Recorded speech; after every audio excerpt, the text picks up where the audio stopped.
Hi, I'm Amy, and this is An Experiment on a Bird in the Air Pump by Joseph Wright of Derby. An Experiment on a Bird in the Air Pump by Joseph Wright of Derby lives in the National Gallery, located in Trafalgar Square in the city of Westminster, central London. It is an oil-on-canvas painting created in 1768 during the Age of Enlightenment and the Industrial Revolution in England.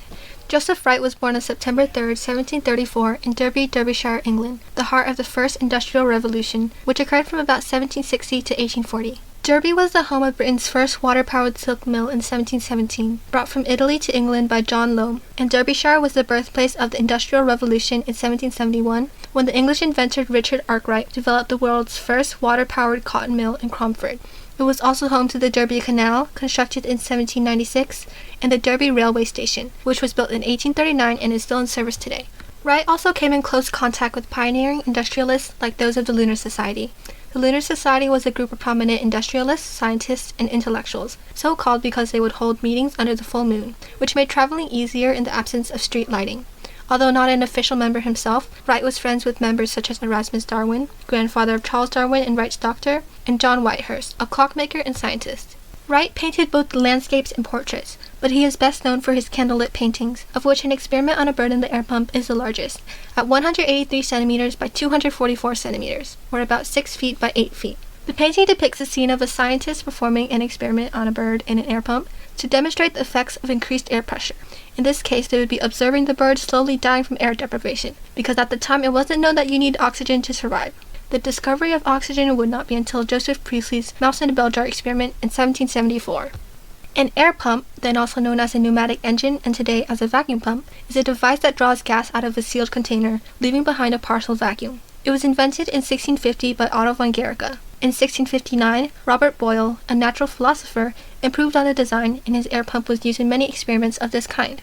By the time Wright painted this piece, air pumps were common, as were these demonstrations, which by then were more like shows than actual scientific experiments. Wright's candlelit paintings feature heavy use of chiaroscuro, a strong contrast of light and dark. It creates the illusion of three-dimensional forms and gives the painting a heavy, dramatic feel. The single source of light is a candle in the center of the table. The subjects in the painting are in a circular arrangement, which further draws your attention to the center and allows your eyes to move round the circle and take in each of the subjects. Starting from the far left, we have a pair of lovers, who are wholly disinterested in the experiment and only staring into each other's eyes. They may have been inspired by Thomas Coltman and Mary Barlow, whom Wright would depict in a later painting, Mr. and Mrs. Thomas Coltman. Beside them sits a young boy who, in contrast, is watching with interest, and to his right is a classic 18th century man with a stopwatch. He's watching the experiment, timing it, perhaps seeing how long it will take for the bird to asphyxiate. This here is a scientist, or natural philosopher, performing the experiment. At the time, scientists would often travel to lecture and perform such demonstrations in a wealthy home like this. The scientist may have been inspired by James Ferguson, a Scottish astronomer and traveling lecturer, or John Whitehurst, a geologist and member of the Lunar Society, both of whom were friends of Wright. The scientist is staring straight ahead, and it's hard to tell from his expression how he feels about the morality of this experiment. He's gesturing in front of him, or maybe he's pointing to the glass bowl and the candle on the table. His other hand is on the lever at the top of the air pump. All he has to do is turn it to let the air back in. Here the scientist holds the bird's life in his hands. He has the power of life and death, a power once reserved only for God, showing the shift away from religion towards science.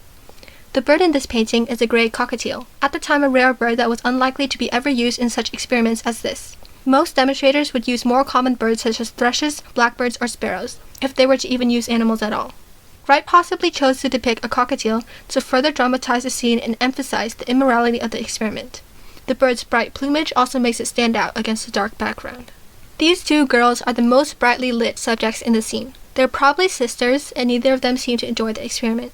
The older one can't even look, while the younger is pulling on the older's dress and watching with a concerned expression. The man behind them is probably their father. He has his arm around the older as if to comfort her, but he's really trying to get her to look, pointing up at the experiment. On the far right, we have this man here, an older man who doesn't seem to be watching the experiment either. He has his glasses off and is staring straight ahead, almost like he's staring at the candle on the table. He seems to be either bored or lost in thought, perhaps himself wondering whether the bird will survive. He may have been inspired by Erasmus Darwin. This candle that the man appears to be staring at is a single source of light in the painting, and is located behind this glass bowl, beside which sits a candle snuffer. The bowl contains a dark brown blob. It's unsure what exactly it's supposed to be. The consensus seems to be that it's a skull, cancerous or diseased.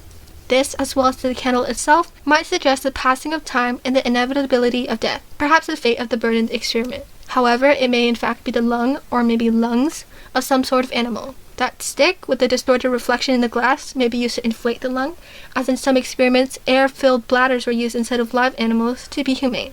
Either way, both seem to relate to the idea of mortality, seeing as you need both a skull and your lungs to live. These symbols give the painting a similar style to a vanitas, a work of art that reminds the viewer of the inevitability of death and the futility of pleasure.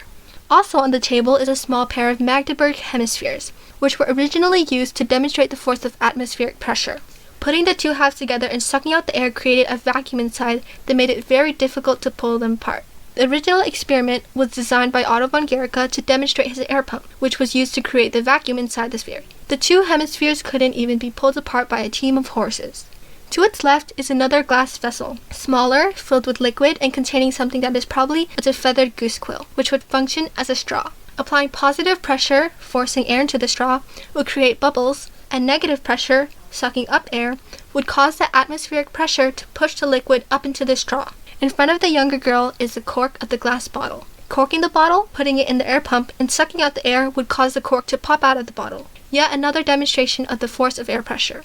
This on the right appears to be a thermometer or a barometer, which measures air pressure. Before Daniel Gabriel Fahrenheit's invention of the mercury thermometer in 1717, thermometers were made with water but were sensitive to air pressure, making them also function as barometers. The final subject in this scene is the boy who stands behind the rest outside of the circle. He's standing by the open window through which you can see a full moon, a reference to the Lunar Society. He's watching the experiment too, looking to see whether he'll lock away the cage and seal the fate of the poor bird, or lower it down for the bird to be saved and put back into.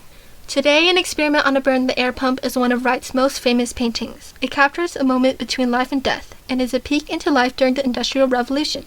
It highlights the popularization of science as it moved outside scientific institutions and entered homes like this. We can see a full range of reactions from the witnesses to this experiment, representing the differing attitudes to the scientific advancements of the time. There are those who don't care, those who watch with interest, those who think too much about it, and those who are fearful of it. In this painting, Wright presents us with the question, will the bird live or die? And further, does the pursuit of scientific advancement justify the experiment? Science continues to advance and technology continues to evolve today. And even today, the attitudes towards science are just as diverse and ever-changing. An Experiment on a Bird in the Air Pump serves as a reminder of both the good and bad of science, and how far we have come since then.